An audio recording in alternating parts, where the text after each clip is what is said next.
Grandad Ben was an old man. He had wispy grey hair, a walrus moustache, and smoked a smelly old pipe which puffed out smoke like a steam engine. He spent most of his time, feet in slippers, sitting in his rocking chair by the fire. Grandad Ben lived with his daughter, Kate, and his young grandson, Joe, who spent most of his time making a lot of noise.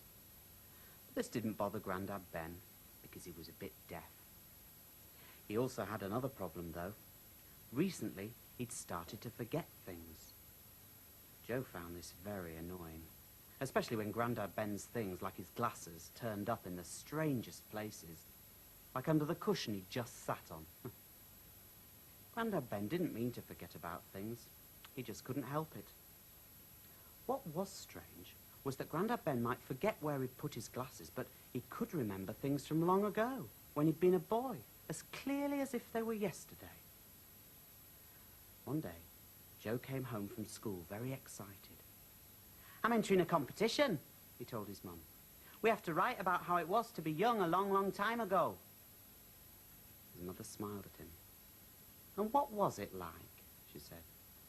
Joe just went, well, and then, The truth was, he didn't know. His mother looked at him.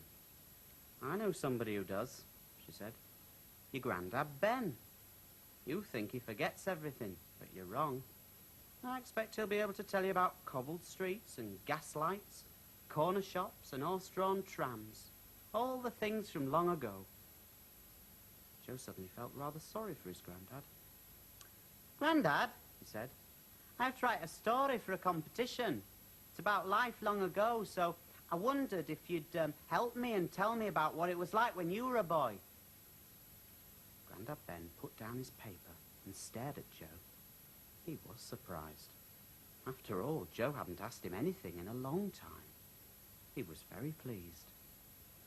"I'll see what I can remember," he said. "Well, the thing I remember most about when I were a boy was..." And Grandad Ben went on to tell Joe about leaving school as a boy to go to work at the mill. He described the hum and throbbing noises of the machinery. He described how children clattered their wooden shoes on the stone streets and played shove-eight-me in the alleys.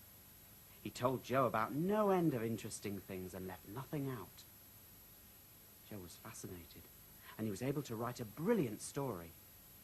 When he came rushing home with first prize, he said to his mother, "I was wrong about Grandad Ben. He might forget where his glasses are, but he remembers other things very well. I won first prize in competition because of him." Joe's mum smiled and then said, "Yes, which just goes to show that just because he's old and a bit forgetful doesn't mean that he's silly."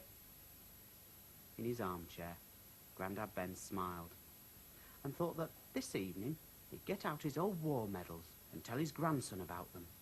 After he'd read his newspaper, that is. First of all, he had to find his glasses.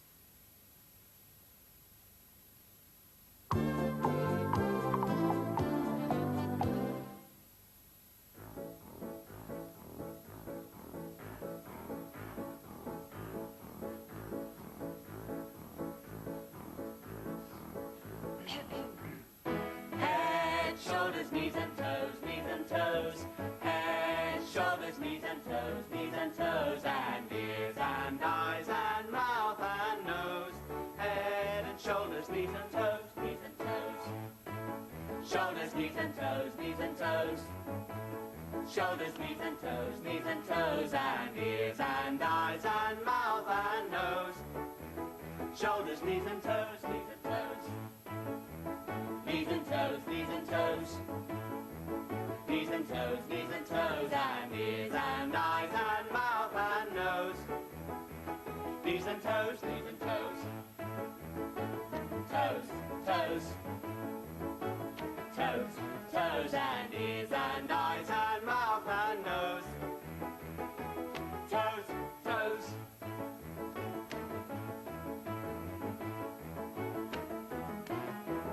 Ears and eyes and mouth and nose.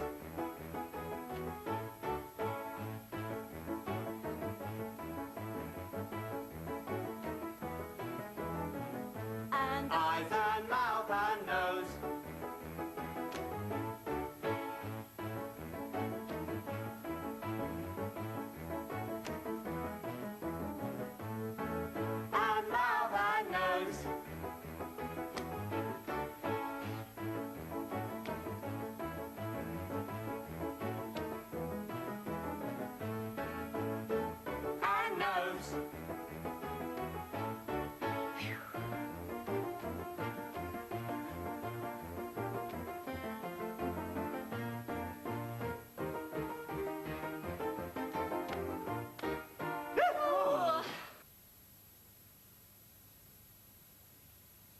Jiffy, Oh, yes.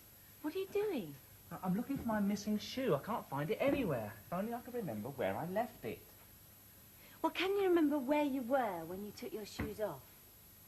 Yes. Yeah, I came in from the garden and then I sat on the sofa, where Bonzo is now. Oh, well, why don't you go and sit on the sofa again, and that might remind you what you did with your shoe. Good idea. Right. Bonzo, sorry to disturb you, but you have to move up. Jiffy needs to sit there. He's trying to remember what he did with his shoe. Oh, hasn't he found it yet? Honestly, Jiffy. All right. Thanks, Bonzo. Now, came in from the garden, sat on the sofa, and then... Bonzo, can we stop fidgeting? It making it ever so difficult to remember. Sorry, Jiffy. Where was I?